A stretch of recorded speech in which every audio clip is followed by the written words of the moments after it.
नमस्कार. स्टोरी टेलसाठी मी भालचंद्र नेमाडे यांची हिंदू ही कादंबरी वाचली आहे. आपल्याला सगळ्यांना माहिती आहे की 2010 साली ही कादंबरी प्रकाशित झाली. महाराष्ट्राला भालचंद्र नेमाडे कोण हे सांगायची बिलकुल गरज नाही.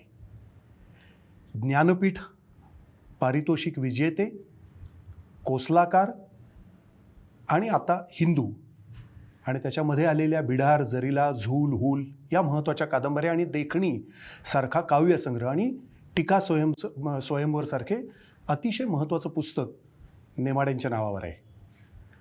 मराठी साहित्याचा, कादंबरीचा, साहित्याचा अवकाश हा भालचंद्र नेमाड्यांनी बदलला. हिंदू ही कादंबरी अनेक कारणांनी गेले दशकभर गाजते. त्या कादंबरी इतकेच मोठे टीकात्मक, समीक्षात्मक अशी 2 पुस्तकं आलेली आहेत. अनेक अर्थांनी अनेक लोकांनी या कादंबरीचा अन्वयार्थ लावायचा प्रयत्न केला आहे. मला स्वतःला ही कादंबरी वाचायला ज्यावेळेस सांगितलं त्यावेळेस खरं सांगायचं तर मनावर दडपण आलं. म्हणजे कादंबरी वाचणं ही हिंदूसारखी हे एक मोठं आव्हान होतं आणि माझ्यासमोर 2 पर्याय होते. शब्दाचं वाचन की अर्थाचं वाचन.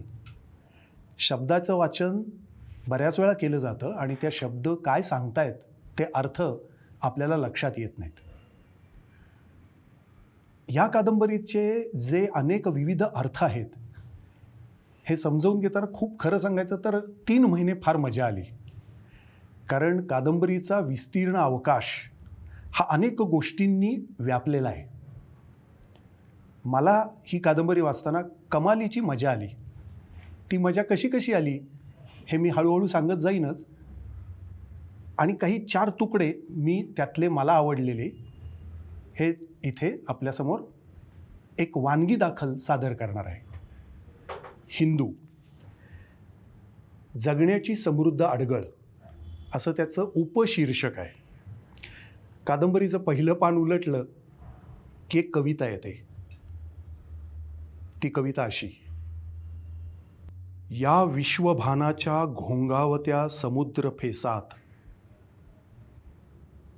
निरर्थक न ठरो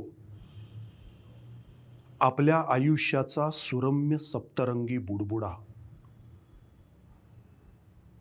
न ढळो हे पहाटी पांघरलेले दाट झाडातून डोकावणारे रोशन सूर्य.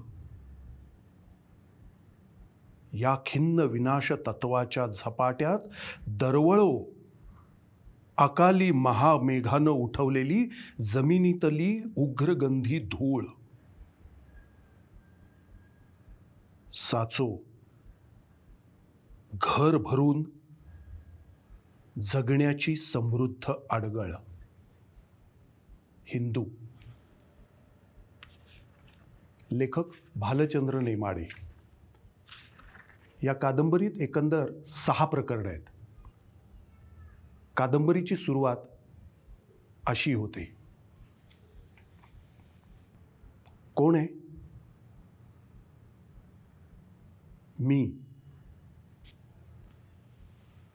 मी आहे खंडेराव.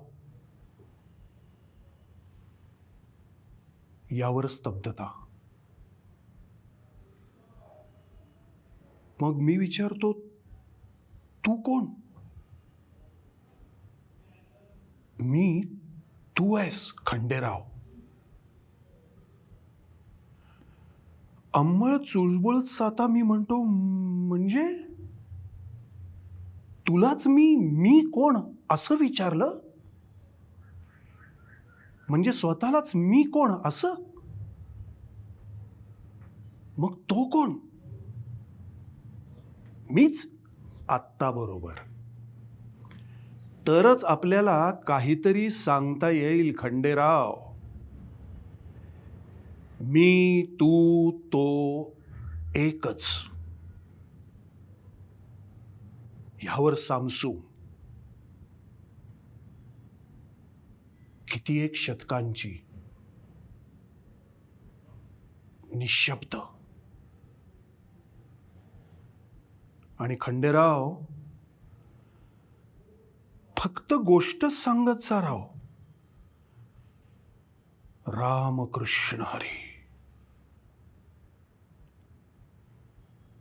ही तर मोठीच आफत आली आपल्यासारख्या माणसावर. हल्ली सांगायला गोष्टच तेवढी कुणाजवळ नसते, बाकी सगळं असतं.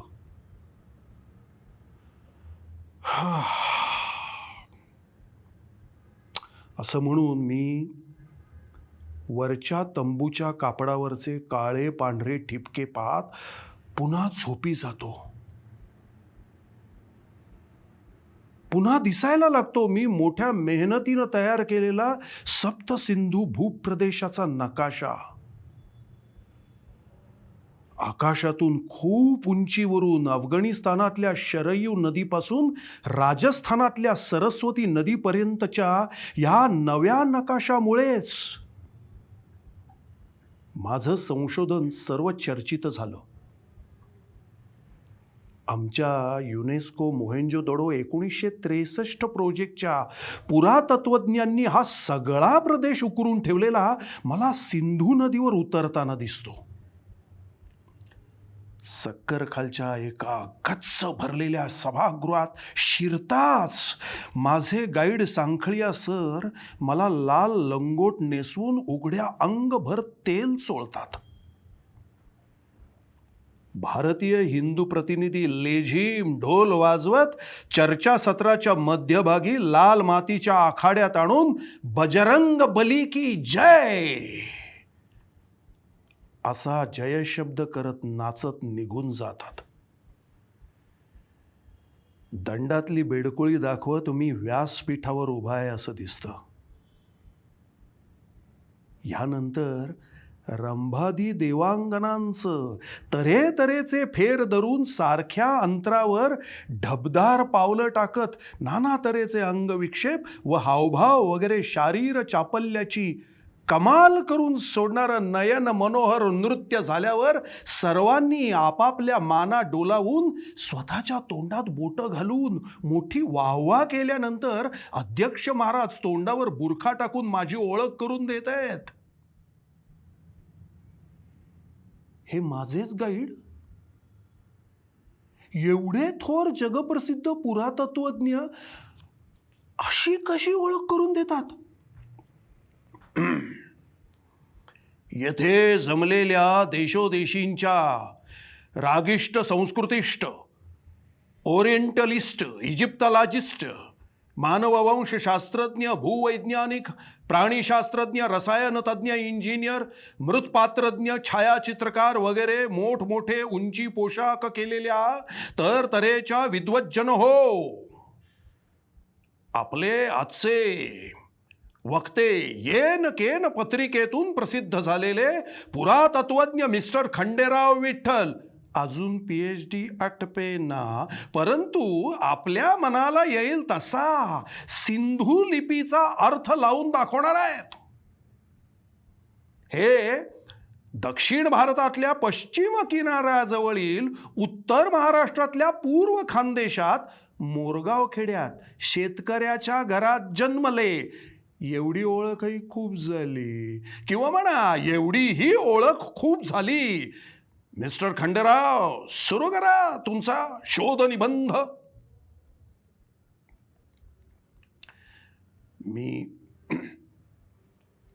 मी अवसान राखून माझा त्रिभुवनात सर्वत्र चर्चेत असलेला सप्तसिंधू प्रदेशाचा नकाशा टांगतो. टेबलावरचा प्रोजेक्टर सुरू करून नष्ट झालेल्या 150 महानगरींच्या स्लाइडी दाखवत माझा शोध निबंध सादर करतो. हडप्पा, पिलाक, मेहरगड, कुल्ली, अमरी, झोब, नाल, कान्नुदडो, झुकर, बॅक्टेरियातली शोर्तुगाई, दासली, लोथल. मित्रो, उझबेकिस्तानापासून कच्छपर्यंत निर्मनुष्य झालेल्या या सर्व महानगरी संस्कृतींपासून काय धडा घ्यावा? आमची सिंधू संस्कृती लयाला गेल्यापासून या उपखंडात आणि जगात अन्यत्र सुद्धा भाषा सार्वभौम होत गेली. मंत्र म्हटल्याशिवाय तुमचा जन्म झाला हेही सिद्ध होत नाही, की विवाह ही सामाजिक संस्था होत नाही, किंवा अंतकर्माचे मंत्र पुटपुटले गेले नाहीत तर तुम्ही भूतखेत होणार असता. या अशा रीतीनं श्रमाला केंद्रस्थानी ठेवून नैसर्गिक पिकांनी पृथ्वीची शान वाढवणारी आत्ममग्न स्वायत्त कृषी संस्कृती हळूहळू परावलंबी होत गेली. या उलट भाषेला केंद्रस्थानी ठेवून शोषण करणाऱ्या नागरी, ऐतखाऊ औद्योगिक, व्यापारी, कोळसा, पेट्रोल आदी खनिजांवर धावणाऱ्या शोषण संस्कृतीची जमिनीतली मुळं नष्ट.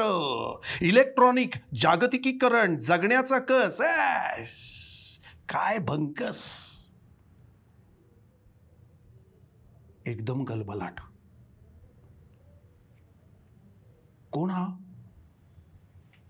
कुठला हा? कशावर फोकस? हा अजून कारा आहे का?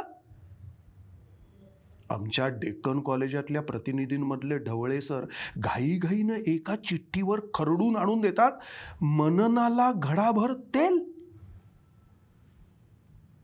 चर्चासत्रातले स्वतःला आंतरराष्ट्रीय कीर्तीचे म्हणवून घेणारे तरतऱ्हेचे विद्वान चष्मे वटारतात. आमच्याच युनेस्को कॅम्पातले 101 कूपनलिका खोदून सिंधूच्या आताच्या तळाखाली 65 फुटापर्यंत भूस्तरातली पाण्याची पातळी नेणारे जलशास्त्रज्ञ मोहेंजोदडोच्या 5 किलोमीटर परिघातला 5000 वर्षात साठलेला 31 फूट खोल गाळ पूर्ण उपसून आम्हाला उकरण्यासाठी ही नगरी मोकळी करून देणारे अमेरिकन इंजिनियर, बुलडोझर तज्ञ आणि आतापर्यंत खर्च झालेल्या $75 लाख हिशेब ठेवणारे अमेरिकन हिशेबनीस. सगळे संतप्त नजरांनी घशात गव्यांसारखे आवाज काढायला लागतात. गाईड सांखळी असर आपली अध्यक्षीय जबाबदारी पार पाडण्यासाठी बर्फाची लादी मागवून घेतात आणि डोक्यावर ठेवतात.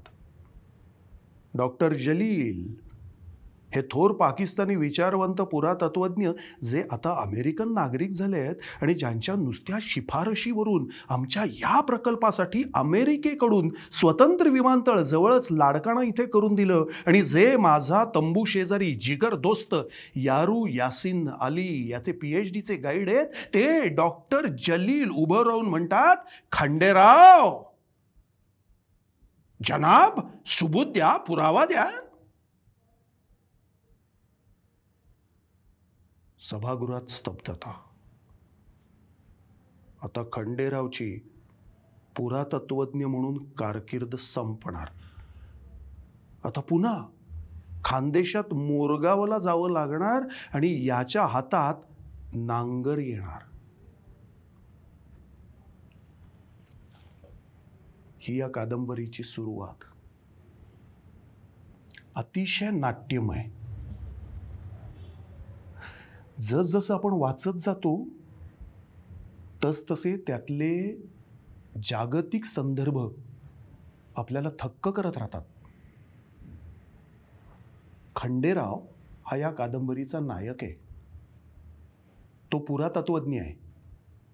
तो सिंधू संस्कृतीचा अभ्यास करतोय, उत्खनन करतोय. ते करता करता करता करता आपण अनेक हजार वर्ष मागे जातो. आपली संस्कृती, आपलं जगणं, आपली कुटुंब पद्धती, आपला परिसर, त्या परिसरातली झाडं, पानं, फुलं, नद्या, डोंगर, भाषा, विविध भाषा यांची पखरण या कादंबरीत ठायी ठायी आहे. मला तरी ही कादंबरी वाचताना 4 गोष्टी निदर्शनास आल्या. एक म्हणजे या कादंबरीत भरगच्च निवेदनं आहेत. ही निवेदनं, नॅरेशन्स, म्हणजे एका अर्थाने याला इंग्रजीमध्ये जर म्हणायचं झालं तर हे ग्रँड नॅरेटिव्ह आहे. एक भव्य असं सबंध अवकाश पट या कादंबरीत नेमाडे सरांनी उलगडलेला आहे. याच्यामध्ये 4 गोष्टी आहेत. त्यातली पहिलं म्हणजे निवेदनं. या निवेदनांची जी भाषा आहे ही थक्क करणारी आहे. त्यातला अभ्यास आपल्याला अनेक स्तरांवर विचार करायला लावतो.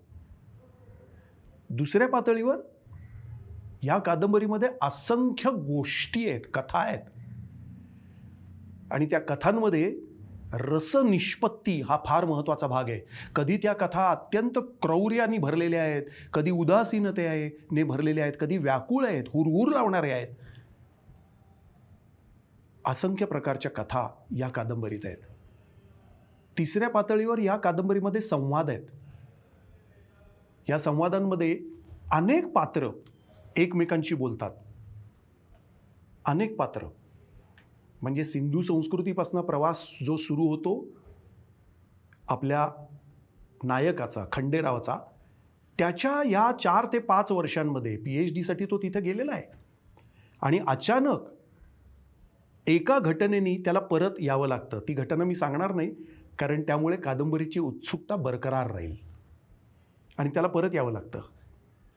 हा सगळा प्रवास एका अर्थाने भूतकाळ, वर्तमान आणि भविष्यकाळात अक्षरशः असा फिरत राहतो. त्याच्यामध्ये असंख्य माणसं भेटतात. ती गावाकडची भेटतात, कुटुंबातली भेटतात, गावातली वेगवेगळ्या तरतरेची भेटतात, वेगवेगळ्या वृत्ती प्रवृत्तीची माणसं भेटतात, आणि त्यांच्यातले संवाद आहेत. हे संवाद कधी खानदेशी बोलीत आहेत, कधी उर्दू भाषेत आहेत, कधी कविता येतात, गाणी येतात, कधी ढाब्यावरची वर्णनं येतात, आणि त्याच्याबरोबर आपलाही प्रवास हा चालू राहतो. तर तिसरे म्हणजे संवाद, आणि चौथं म्हणजे या कादंबरीत अतिशय महत्त्वाची विधानं आहेत, स्टेटमेंट्स आहेत. एक विधान मला फार आवडतं. डॉक्टर मंडी ही या खंडेरावाची मैत्रीण. ती असं म्हणते की आधुनिकतेच्या लाटेमध्ये साधेपणा नष्ट न हो. आपल्या सगळ्यांचं आत्ता आपण ज्या काळात जगतो आणि 1990 नंतरचा बदललेला परिप्रेक्ष्य जो आहे, जागतिकीकरण, खाजगीकरण, उदारीकरण यांनी गाव, खेडं, शहर, आपलं जगणं सगळं बदललेलं आहे. या कादंबरीवर खूप विचार मांडावेत इतका मी मोठा नाही, विचारवंत नाही, याची मला नम्र जाणीव आहे. पण ही कादंबरी वाचत असताना, सजगपणे वाचत असताना आणि प्रत्येक शब्द वाचत असताना, त्या शब्दांखालचे अर्थ पाहत असताना मला या गोष्टी जाणवल्या, त्या या अशा. त्यातल्या अत्यंत रुद्ध अशा कहाण्या आहेत, अनेक व्यक्तिरेखांच्या आहेत. त्यातली एक व्यक्तिरेखा ही म्हणजे त्याच्या आत्याची, तिरोनी आत्याची. ती अशी: आजोबांच्या पहिल्या बायकोला, म्हणजे सावत्र आजीला, रुखुमा आजीला लागोपाठ मुलीच व्हायला लागल्या. त्यावेळी घरात सासूचाच शिक्का चालायचा. त्यामुळे पणजीनं तिच्या महंत गुरूंच्या सांगण्यावरून महानुभाव मठात दत्तापुढे नवस केला की, दत्ता, घरात मुलगा नाही, मुली काय आता चिमण्यांसारख्या एक एक सासरी पाटापट उडून जातील, की म्हातारपणात आम्हाला कोण पाहिल, की एवढी शेतीवाडी, घरदार, गोठे कोण सांभाळेल, की आमच्या नंतर का या वाड्याची दारं लागलेलीच राहतील, दिवा कोण लावील, की मी तुझी सेवा करायला माझी एक नात ओपीन द्यावा, माझ्या सुनेच्या पोटात आता मुलगा देशील तर. रुखमा आजी वारकरी घरातली. तिला आपल्या अडाणी महानुभाव सासूचा हा अघोरीपणा अजिबात आवडला नाही. हिम्मत करून ती म्हणाली, काय मामी, तुमच्या पंथात तर तुमचे चक्रधर स्वामी सांगून गेले म्हणता की पुरुषांचे काही जीव आणि बायकांच्या का जीवल्या, आणि आमचे तुकाराम महाराज तर म्हणता की 900 जर पुत्र होती तर. चुप!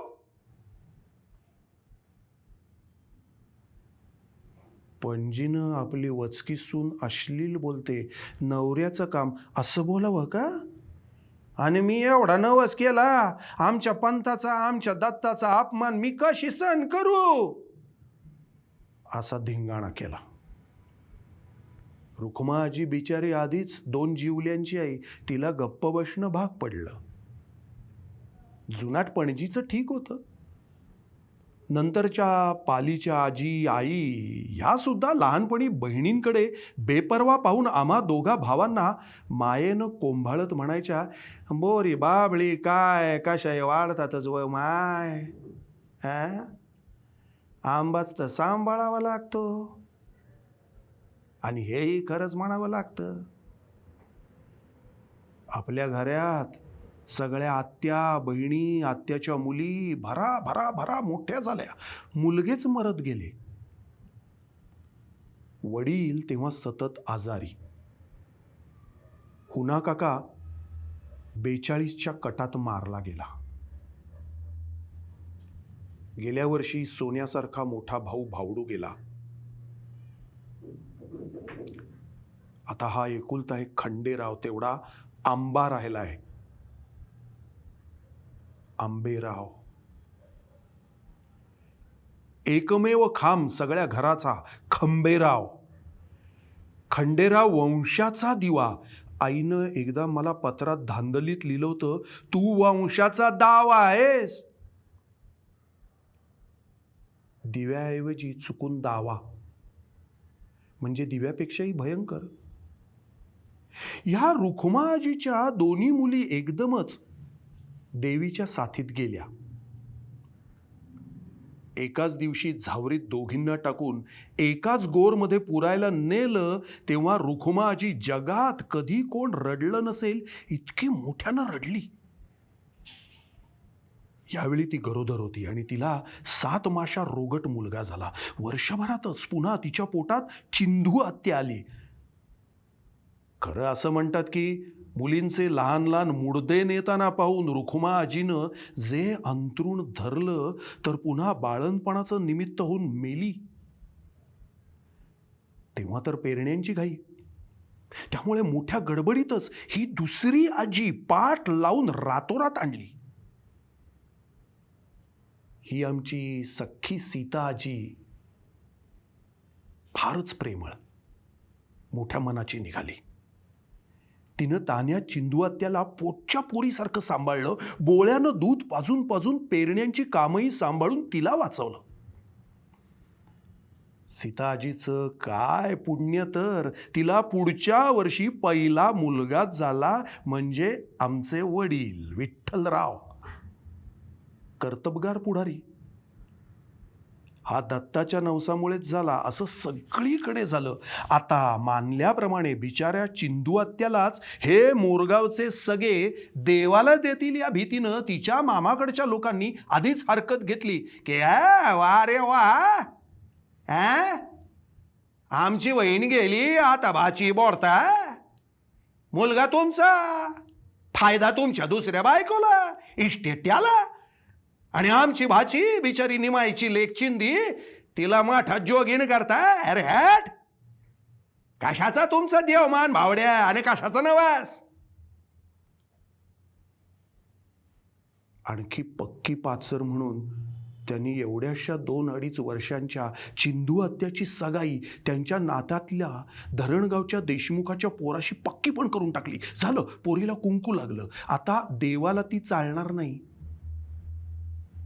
असं हे दत्ताचं लफडं चिंदुआत्याच्या आजोळच्या राजकारणी लोकांनी आमच्यावर आणि दत्तावरही उलटवून टाकलं. पण हे प्रकरण इथेच मिटतं तर ते मानभाव देव कसले. वडिलांना त्याच सुमारास कुठल्या तरी दुर्धर रोगानं पछाडलं आणि ते हळूहळू हाडांचा सापळा दिसायला लागले. अनेक भगत, मांत्रिक, वैदू, वैद्य करून झाले, पण विठू वाळतच चालला आणि अचानक पणजी मेली. मग गावचा लालू भगत घुमावला. त्यानं सत्य बाहेर काढलं की ए सीते, देव कोपलाय बहिणा तुमच्यावर. तुझ्या सासून देवाले कबूल करेल पोरगी त्याला दिली नी. सीताजी म्हणाली, मले मुलगीच नाही तर मी काय देऊ. भगत म्हणाला, नमस्कार म्हणा, देवा मले पोरगी देशील तर तुले वाईन, नाही तर दार लागीन म्हातारे तुझ्या घराचं. आजी बिचारी घाबरी गुबरी दत्ताच्या वारी मठात गेली आणि दत्ताला लोटांगण घालून पुन्हा त्याला अडकवलं की माग माया सासून तुले कबूल करेल, पोरगी आता माया पोटी देशील तर तुले वाईन बापा, पण माया पोराले बरं कर. असा हा आधीच्या नवसातच पोट नवस करून मुचलक्यासारखी पुढे 8 वर्षांनी होणार असणाऱ्या तिरोनी आत्याला मठातल्या देवाकडे आधीच नोंदवून टाकली. श्रीकृष्ण श्रीकृष्ण श्रीकृष्ण. म्हणजे तिरोनी आत्या जन्माच्याही कित्येक वर्ष आधी संन्याशी नव्हती. जशी पोटी आली तोंडात माळ घेऊनच जन्मली म्हणावं. तिरोनी आत्या आजन्म ब्रह्मचारी.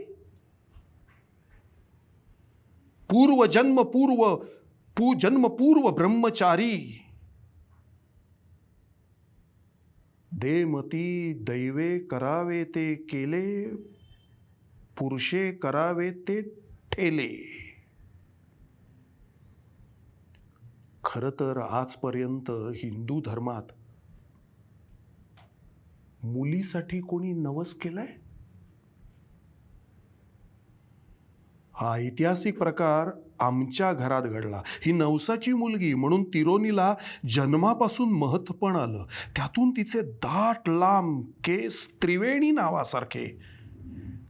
असे केस देवाला शोभतील बाई. बाया कौतुक करायच्या. देव बी पहा कसा पलपोटा असतो. आपली ती कशी बरोबर रूपानं गुणानं अप्सरा केली.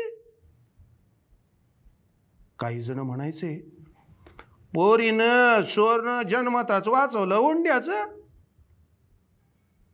वाड्यात खेळणाऱ्या पोरींमध्ये उजळून निघणारं तिचं रूप पाहून पाहुणे कनवाळू हात तिच्या लांब केसांवर फिरवत म्हणायचे, हा हा हा, हेच का ती मान भावीण बाई. माय माय माय, खेळून घे माय थोडे दिवस. एकदाची डोई बोडली आणि काजळीत भिजलेली काळी चिरगुट अंगावर चढली की मग खाकोर के आणि करा घोक.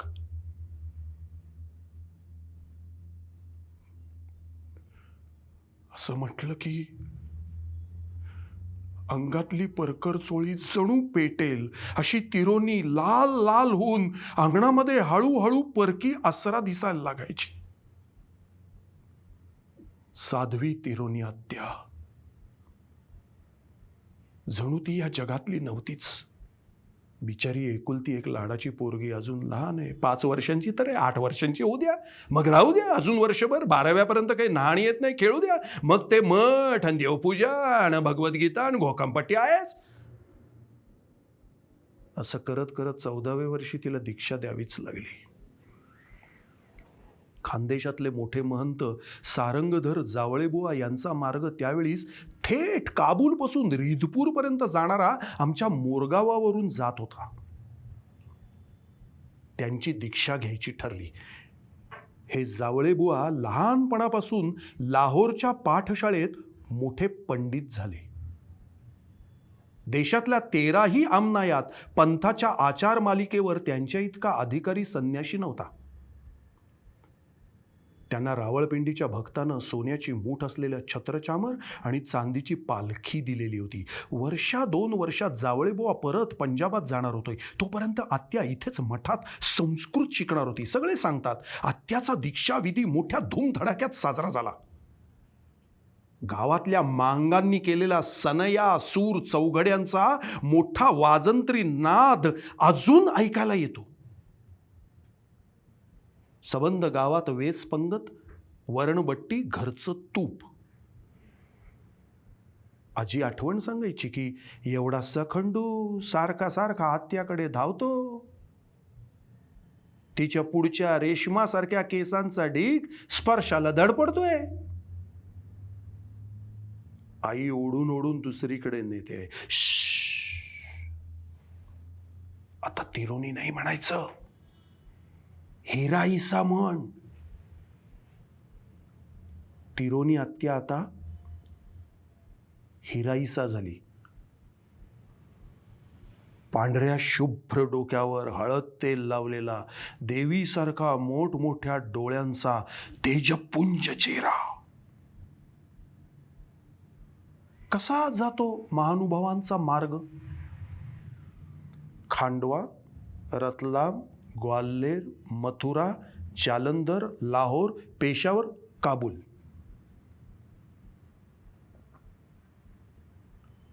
आता केव्हा येशील हिराईसा?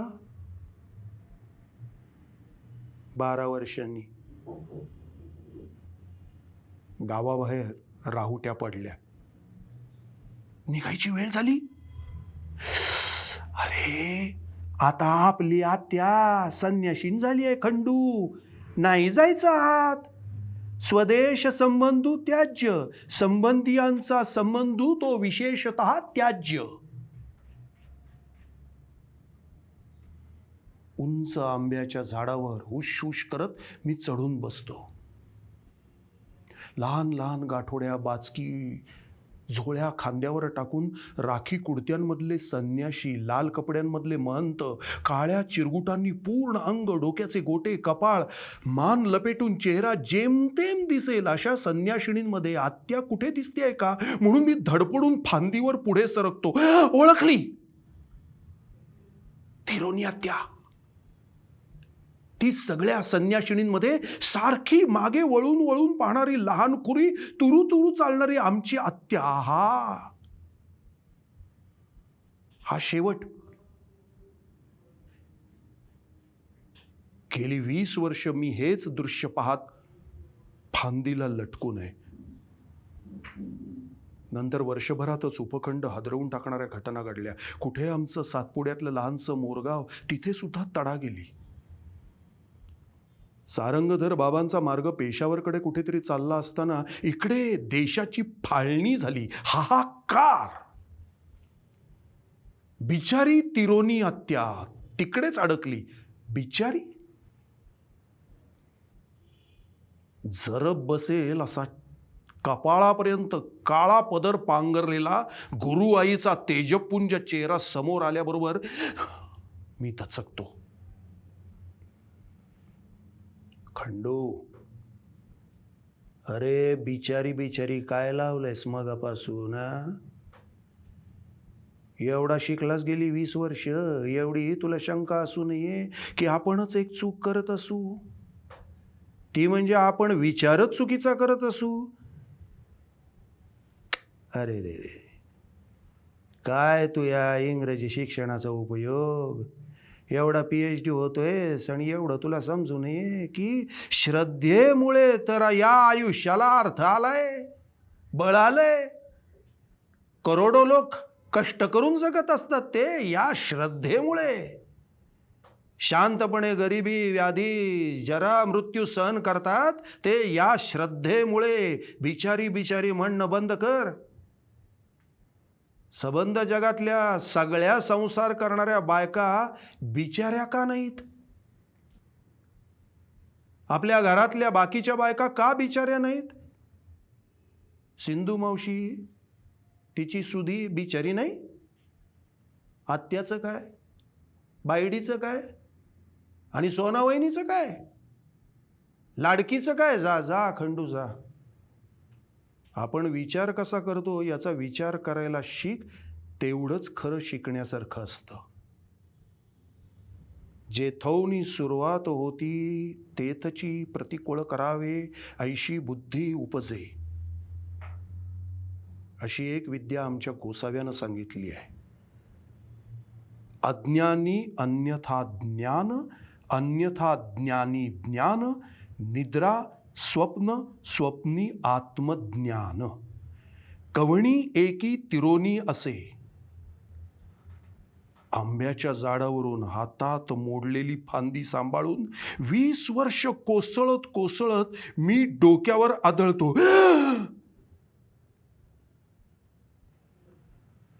ड्रायव्हर एकदम वेग कमी करून लेन बदलून थांबतो. क्या हुआ? घामानं डबडबलेला मी दचकून उठतो. नेहमीसारखा मी ओरडून उठलो असणार. मागे अली आणि मंडी जागे झाले होते. लतीफ, चाय पियेंगे. पुढे धाब्यावर गाडी थांबते. मोठमोठ्यानं रेडिओवर बहाउद्दीन आणि कुतुबुद्दीन यांचा कबीराचा दोहा लागतो. कबीरा कुआं एक है और पानी भरे अनेक, भांडे में ही भेद है सबका मालिक एक, मन लागो यार फकीरी में.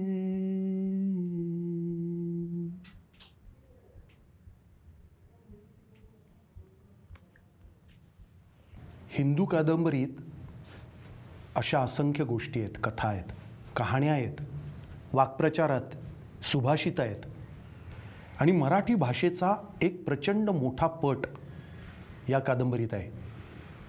या कादंबरीत कुटुंब संस्था, ग्रामसंस्था याच्याविषयी महत्त्वाची भाष्य आहेत. स्त्रिया या आपल्याला या कादंबरीत वेगवेगळ्या प्रकारच्या भेटतात. आई, मावशी, आत्या, एकंदर संपूर्ण ज्याला आपण असं म्हणतो की एकत्र कुटुंब पद्धतीमधल्या खाचाखोचा, त्यातल्या ताणतणाव, अडचणी, त्यांच्यावर आलेले दुर्धर प्रसंग या कादंबरीत ठायी ठायी आहेत. या कादंबरीचं अजून एक वैशिष्ट्य म्हणजे असंख्य वेगवेगळे जे आपण शब्द वापरातून नाहीसे झालेले आहेत. म्हणजे नुसती शेतीची अवजारं म्हटली तर अनेक शब्द ह्याच्यात आहेत. उखणणी, पखरणी, कोळपणी, अनेक शब्द आणि अनेक गोष्टी या कादंबरीत येतात. अनेक वृक्ष, वेली, पक्ष्यांची नावं, फुलांची नावं, खाद्यपदार्थ यांच्या संदर्भामध्ये हा एक कोश आहे. अर्थातच या कादंबरीमध्ये अतिशय गमतीदार असेही प्रसंग आहेत. जेव्हा खंडेराव परत भारतात यायला निघतो तेव्हा त्याचा एक रेल्वेतला प्रवास आहे. माणसांच्या वृत्ती प्रवृत्ती यांनी तो सजलेला आणि नटलेला व्यक्ती आणि वल्ली दाखवणारा असा हा प्रसंग आहे. माणसांच्या तुडुंब गर्दीच्या भुसावल बोगीत गाडी आल्याबरोबर मी चढलो. दारातही लोक उभेच होते. मराठी माणसाला फक्त संकटाच्या वेळीच स्फुरते अशा उपजत दांडगाईचा मुक्त हस्त वापर करत मी बराच आत शिरून वरच्या सामानाच्या बर्थवर पेटी ठेवण्यात जेमतेम यशस्वी झालो. कारण डब्यात बरेच मराठीच होते. शिवाय पेपरात जबलपूरकडचे मोठे हिंदू मुसलमान दंगे सुरू झाल्याच्या मोठ्या बातम्या होत्या. त्यासाठी ग्वाल्हेरीपर्यंत 4 पूर्ण डबे मिलिटरीला अचानक द्यावे लागल्याने सगळीकडे गर्दी लोटलेली होती. आता हे येणारे 36 तास जागरणच. आणि कालची रात्र झोप नव्हती. जागरणांची सवय असूनही आता डोकं भणभणायला लागलेलं होतं. अशा वेळी काहीही ऐकायला येतं आणि कोण काय बोलतं हे कळेनासं होतं. झोपून जाता येतं अशा तिकडच्या सारख्या आगगाड्या या देशात कधी सुरू होतील? युद्धाच्या तयारीलाच या भिकाऱ्यांचे सगळे पैसे संपून जातात. शेवटी डब्यात तर शिरलोच आहोत. खंडेराव, भणभणणारं डोकं फक्त सांभाळ. शरीर आपोआप परवा भुसावल स्टेशनवर पोचेल. रामा रे रामा, जिरत जिरजे जी जी जी जी जी. परमेश्वर नाही असं मी एका वर्तमानपत्रात वाचलंय. इंग्रजी पेपरात? अरे पाटलाकडून कबूल करून घ्या, नुसत्या शेंड्या लावतो. सुधाकर अजून ज्योतिंकडेच आहेत. वैशाली दुसरं काही करते? आप क्षत्रिय है? विनोबा अजून जिवंत आहेत. तुम्हारे भाषा में वो ज्ञानपीठ मिला है, वो क्या उसका नाम, बहुत बड़ा राइटर है, मुझे वो न मालूम हो. तुम्हें तो पता होना चाहिए ना. तेवढ्यात तिकडून खंजिरीवर दिल के अरे माँ आंसुओं में बह गए असं तारस्वरात म्हणत एक जण येतो. खंडेराव, त्याला 1 रुपया दे. एरवी डब्यात असं कोण गाणं ऐकवणार. मतलब आपको लड़का लड़की कुछ हुआ ही नहीं क्यों? फ्रिज में चूहा घुस गया, बंद कर दिया साले को. मर जाएगा क्या कि खराब करेगा सब चीजें? तुम्हारे जोरू को कैंसर बीमारी हुआ है क्या? बाहेर समाजात, कुटुंबात, घरात कुठेच न मिळणारी निनावी गोपनीयता आणि खाजगी आविष्कार, प्रामाणिक प्रश्न आणि प्रामाणिकच उत्तरं, दुःख हलकं करणं आणि कुठेच न मिळणारा विश्वासू आधार, एकमेकांचं स्वायत्त अस्तित्व जपणारा बंधुभाव. एक बोहरीबाई पूर्ण काळा बुरखा मोठं टोपलं झाकल्यासारखा पांघरून असं बसल्यामुळे डब्यातल्या वातावरणातला एक जिन्सीपणा बिघडला होता. तिच्या नवऱ्यानं जेवणाचा डबा काढताच तिनं पटकन चेहऱ्यावरचं लोंबणारं जाळीचं झाकण उलटं करून आपल्या सुंदर नाक डोळ्यांनी डब्यातलं धार्मिक सामाजिक वातावरण बरंच सौम्य केलं. गुजरातीत एक जण बोहऱ्याला विचारतो, काय हो તમારો અમદાવાદે જામા મસ્જિદમાં તરક્કી મદરસા ચાલે છે કે તમે જાણો છો? હા જી ચલતી है. तिथे कुराणाशिवाय आणखीन काय काय पडवतात? उत्तर, फतरा. मग एक एक फेरीवाला आपलं हुन्नर दाखवत पुढे जातो. चणे विकणारा मागच्या मिसळवाल्याच्या अर्धा डबा पुढे असतो, तर मिसळवाला त्याच्या मागून येणाऱ्या बोटभर प्लॅस्टिकची नळी नारंगात फिरवून विनासायास पेलाभर रस काढून दाखवणाऱ्याला जागा करून देत पुढे पुढे सरकत राहतो. एक तंबाखूचा व्यापारी सत्य आणि अहिंसा यावर बाजूच्या एका खादीधाऱ्याला तात्विक उपदेश करत होता, तर त्याला तो खादीदारी माणूस 9x4च्या पार्सलीपेक्षा 12x3ची पार्सल 400 किलोमीटरपर्यंत 100 रुपयांनी रेल्वेनं कशी स्वस्तात पडते हे पटवून देत होता. कुंभमेळ्याहून आलेले मराठी लोक मराठीतून हिंदीत बोलत होते, तर यूपीचे, मुंबईतले हिंदीतून मराठी. सुमारे 11 लोक सेगा टांगळ्या खा के बुडून मरे हे सांगत होते. वृंदावन मथुरेच्या मध्ये कुठेतरी एका स्टेशनाला लागून असलेल्या देरासरासमोर पटांगणात हजारो कबुतरं दाणे टिपताना दिसली. त्यांच्या हजारो पोजी, कमी जास्त उंचावलेल्या शेपट्या, वेगवेगळ्या कोनातल्या चोची, छातीच्या कमानी, कसलेल्या माना, या हालचाली डोक्यात इतक्या पक्क्या कोरल्या गेल्या की नंतर तासभर डोळ्यांसमोर दुसरं काहीच उमटत नव्हतं. एक विनोदी प्रवृत्तीचा गृहस्थ सगळ्यांची आकारण हासरा चेहरा करून उभं गाणणारी सलगी करत होता.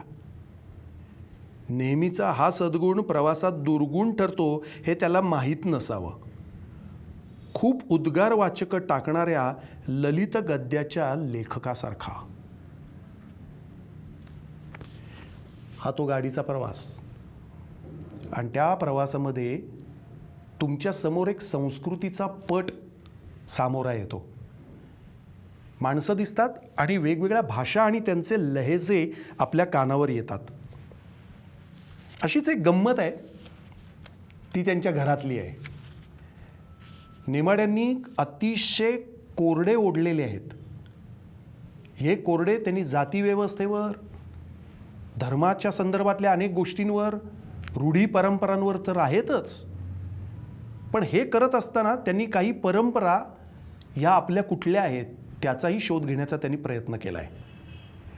कुटुंब व्यवस्थेमध्ये असणाऱ्या चांगल्या गोष्टींबरोबरच अत्यंत त्रासदायक आणि कुटुंब व्यवस्थेतल्या अत्यंत घृणास्पद परिस्थितीसुद्धा त्यांनी समोर आणली आहे. हा एक प्रसंग बघा.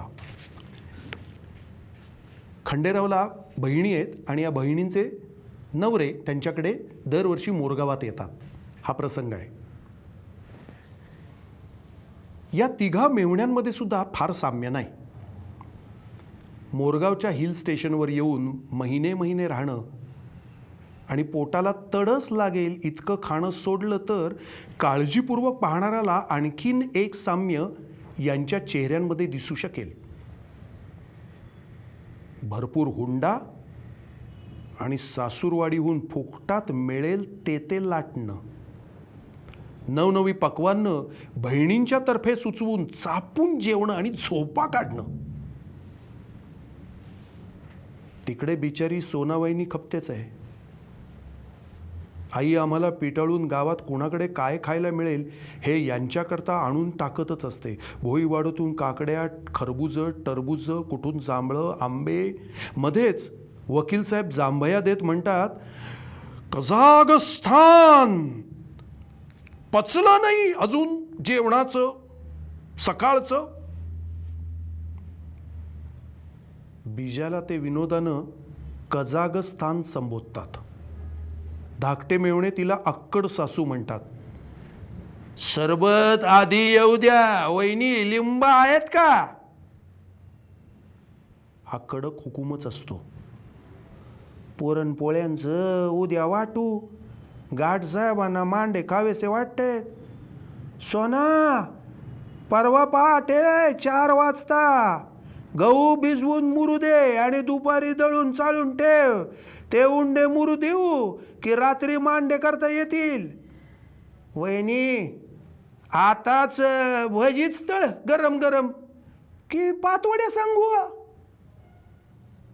बाळबंधारे साहेबांना आपल्या घरचे दाथऱ्यावरचे उडदाचे भेंडके फार आवडतात. डाळ वाटून ठेव वहिनी आजच. मध्ये मध्ये पापड, बिबडे, शेंगदाणे मुलांसाठी म्हणता म्हणता टोपलंभर सगळ्या 15-20 लोकांसाठी बोटं फुंकत वहिनी भाजत राहते. मग शशी पत्ते खेळायचं म्हणते आणि मला म्हणते, पत्ते काढ रे खंडू. संध्याकाळपर्यंत रमीचे मोठमोठ्यानं बोंबलत डाव. मध्ये मध्ये वकील साहेबांचे शाब्दिक विनोद आणि त्यावर हाशा चालूच. टिंगल टवाळी. छबीचा आणि गाडसाहेबांचा डाव लागला की ते दोघे मोठ्यानं ओरडणार, जिंकलो जिंकलो वहिनी चहा टाक. कधी चौघी बहिणी आणि तिघे मेवणे टाइमपास करायला सिनेमाच्या गाण्यांच्या भेंड्या लावून सुंदर सुंदर गाण्यांच्या चाली बिघडवत राहतात. मधून मधून हास्याचे फवारे चालू राहतात. सगळ्या मेहुण्यांना हा वर्षातला बेस्ट पिरियड वाटतो. मध्येच आई म्हणते, कैरीचं सरबत कर ग सोना. शिवाय घरातले सगळे पोरा बाळांच्या लेंडाराबरोबर एकदम जेवायला बसणार. वकील साहेबांचे शाब्दिक विनोद ऐकत हा ही करत एक 1.5 तास जेवण चालणार. काही कमी पडलं तर सारखं एकसारखं वाढणाऱ्या सोनाची तारांबळ. पोरांचे लाड समजवणं करत सगळे उठेपर्यंत सोनाला झोप यायला लागते. तिची कोणाला काही वाढण्यात चूक झाली की आई घुरू घुरू करणार. वकील साहेबांना 15 जणांच्या गरीब संयुक्त कुटुंबाच्या चिखलातून वेगळं काढण्याची त्यांना स्वतःला कधीच जमली नसती अशी अफलातून व्यक्ती स्वातंत्र्यवादी युक्ती लढवल्यापासून बीजाला ते गृहदेवताच मानत आले आहेत. हे सगळ्यात मोठे सुपुत्र. घरात लहान लहान भावंड यांनाही शिकवून मार्गी लावेपर्यंत, नणंदांची लग्न करीपर्यंत आपलं म्हातारपणही संपून जाईल असा भविष्यदर्शी विचार मनात आल्याबरोबर बीजानं परमगुरू आईसाहेब यांच्याकडून शिकलेल्या व्यक्ती स्वातंत्र्याच्या सर्व रणनीत्या अंमलात आणल्या. पण गरीब सासू सासरे बिचारी हिची सगळी तानाशाही मुकाट्यानं सहन करीत होते. धीरही आपली श्रीमंत माहेरवाली वहिनी जसं म्हणेल तसं मान्य करत राहिले. कोणीच एका शब्दानं भांडे ना. उलट बीजाची बाजू घ्यायचे. त्यामुळे उलट तिची फारच पंचायत झाली. आईची व्यक्ती स्वातंत्र्यवादी महाशिकवण सुद्धा या सरळ स्वभावाच्या लोकांमध्ये यशस्वी होईनाशी झाली आणि वेगळं निघण्याचं बीजाचं स्वप्न मृगमरीचिके सदृश्य दूर दूर जात चाललं. पण दुष्ट प्रवृत्ती नेहमीच सुष्ट प्रवृत्तीपेक्षा अधिक प्रयोगशील असते. मग आईसाहेबांनी पडवलेल्या एका तबकफाड युक्तीनं एकाएकी वकील साहेब आपल्या भावांवर संतापून खोटे डोळे पुसणाऱ्या आपल्या व्यक्तिस्वातंत्र्यवादी पत्नीबरोबर घरातून बाहेर पडले. पुन्हा तुमची तोंड पाहणार नाही आणि तुम्ही माझ्याकडे येऊ नका असं म्हणत नेसूच्या कपड्यांनिशी ही दोघं घर सोडून आली. म्हणजे आत्तापर्यंत यांच्यासाठी त्या सर्वांनी उपसलेले कष्ट क्षणात अफेडणीय झाले. यानंतरची सर्व कर्तबगारी वकील साहेबांची. त्यांनी एका सज्जन मित्राला आपली कहाणी सांगितली. हा श्रीमंत मित्र संवेदनशीलही होता.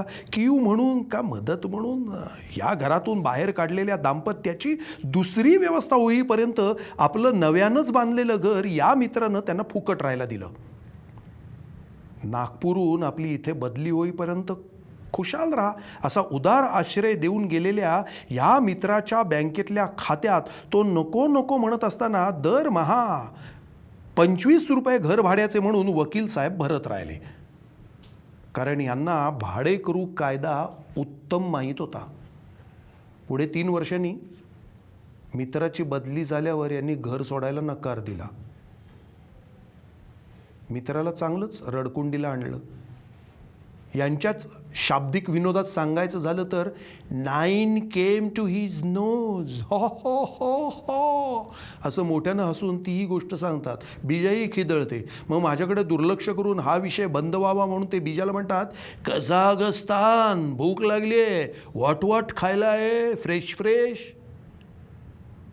याला न हसता त्यांचा पिच्छा पुरवून मी म्हणतो, पण वकील साहेब हा एक प्रकारे विश्वासघात नाही का? उपकाराची फेड. खंडेराव, घर मालकाकडे कार आहे तो उपकार करणारच. अहो, आम्हाला 4 आपत्यांचीच म्हणा की 4 कन्या म्हणजे 4 आपत्यांचा शिक्षणाचा लग्नाचा खर्च झेपेल. तुम्ही द्याल अर्धा खर्च पोरीचा मामा म्हणून. प्रॉपर्टी बहिणीच्या वाट्याची द्याल तेव्हा द्याल. आता प्रॉपर्टी तरी द्याल आम्हाला. हॉट आणा. सगळे मेवणे आणि बहिणी पत्ते पोटाशी धरधरून हसतात. हे पहा वकील साहेब, माणसाला गरजा कमी करून जगता आलं. गांधीजी म्हणतात गरजा कमी करा, पण तो कोण कवी म्हणतो की गरजा जय जयकार. यावर सगळे बाकीचे मेवणे आणि बहिणी हसतात. पुन्हा त्यांच्या या शाब्दिक विनोदाला न जुमानता मी म्हणतो, पण कधीतरी मित्राचं घर सोडावं लागणारच ना तुम्हाला, की बळकावता येतं कायद्यानं. सध्या तरी 25 रुपये महिन्यात ऐश करत राहता येतं ना. हल्ली चेक परत येत आहेत, ते नीट का पाठात जपून ठेवतो, भाडं भरतो, मालकच नको म्हणतो, नवीन केस टाकू. आज जळगावात भाडी गगनाला भिडली आहेत. असं घर 1000 रुपयातही मिळणार नाही आमच्या गावाच्या मध्यभागी. कोर्टात नाहीतरी आपल्याला रोज जावंच लागतं. एक केस टाकून दिली, गेली 5 वर्ष. स्वतःच घर समजायचं सध्या तरी. पुढचं पुढे बघू. ताबा साडायचे. आत्ता तो 1 लाख द्यायला तयार आहे. मी त्याला म्हणतो 2 लाख दे. यू लाख 1 लाख. नवं घर होईल 2 लाखात. पण तुमच्या मित्रानं तुम्हाला फुकट. खंडेराव, तुम्ही पडले हिस्ट्री विषयाचे एक्सपोर्ट. कधीतरी PhD करायला परदेशात एक्सपर्ट म्हणून एक्सपोर्ट होणार. तुम्हाला लॉ काय कळणार. सध्या तरी दरमहा 25 रुपये भरले घर ओके. भरले घर ओके ओके. पण स्वतःचं घर असं फिलिंग आलं पाहिजे ना. घर म्हणजे. खंडेराव, तुमचे विचार उपयोग शून्य आहेत, अगदी युजफुल आहेत. तुमचे वडील कुठे आहेत? आमचे सासरे व्हेर आर दे? त्यांना मी पटवून देतो की खंडेरावांना व्यवहार शेती जमणार नाही, त्यांना पुस्तकी जगच ठीक राहील. असे आमचे हे थोरले मेवणे. त्यांच्या अनाठाई शाब्दिक विनोदावर सगळे राहून राहून खो खो हसत वेळ मजेत घालवत असतात. एकदा ते सगळे वकील साहेबांच्या कसल्या तरी क्षुद्र विनोदावर हसत असताना मी त्यांनाच मोठमोठ्यानं हसायला लागलो, त्यांच्यापेक्षाही जोरानं. मोठा कल्लोळ झाला. तसा मी क्वचितच हसलोय. तर अशी ही हिंदू कादंबरी अनेक गोष्टींनी नटलेली, आपल्याला विचारात पाडणारी, गंभीर करणारी, आपलं विचारांचं क्षितिज रुंदावणारी ही कादंबरी. मराठीची साहित्य परंपरा प्रचंड मोठी आहे. त्या परंपरेतली हिंदू ही एक महत्त्वाचा टप्पा आहे. नेमाड्यांच्या कोसलामध्ये पांडुरंग सांगवीकरनं आपल्याला हादरवून सोडलं होतं, विचार करायला भाग पाडलं होतं. खेडी माणसं आणि शहरातली माणसं, त्यांचे व्यवहार, आपण दिवसेंदिवस ज्या स्खलनाच्या वाटेवर आहोत, पडझडीच्या वाटेवर आहोत, सुमारीकरणाच्या वाटेवर आहोत, सपाटीकरणाच्या वाटेवर आहोत, त्या वाटेवरची ही कादंबरी म्हणजे एक प्रकाश झोत आहे. आपल्या समाजाचा उभा आणि आडवा छेद घेणारी. ती महत्त्वाची आहे.